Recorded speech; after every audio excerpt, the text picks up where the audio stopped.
ভাই বেঁচে নেই কেউই, তাই ঢাকা বিশ্ববিদ্যালয়ের শিক্ষার্থীদের নির্মম নির্যাতনে প্রাণ হারানো মানসিক ভারসাম্যহীন বরগুনার তোফাজ্জলের শেষ বিদায়টাও যেন ভিন্ন। আমার ভাই তো খুব অসহায় ছিল,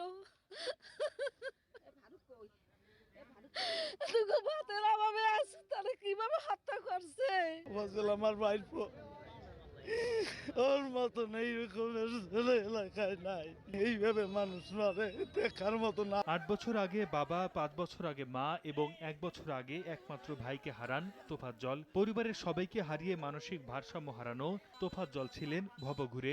ঢাকা বিশ্ববিদ্যালয়ে তার উপর যে এক নিষ্ঠুর নির্যাতন চালানো হয়েছে, সেই ক্ষোভ দেখা গেছে এলাকাবাসীর চোখে মুখে। হত্যাকাণ্ডে জড়িত সবার দৃষ্টান্তমূলক শাস্তির দাবি করেছেন তারা। কোনোদিন ওর দেখি নাই যে আপনারা একটা জিনিস তুলে নিয়ে গেছে, এরকম কোনো রেকর্ড ছিল না। যারা এই কাজে জড়িয়েছিল, এই জুলুম করেছিল, তাদের সর্বোচ্চ বিচার চাই। পরিবারের পক্ষ থেকে আমরা তার বিচার দাবি করি। শনিবার সকালে জানাজা শেষে বাবা, মা আর একমাত্র ভাইয়ের কবরের পাশে দাফন করা হয়েছে তোফাজ্জলকে। সময় সংবাদ, বরগুনা।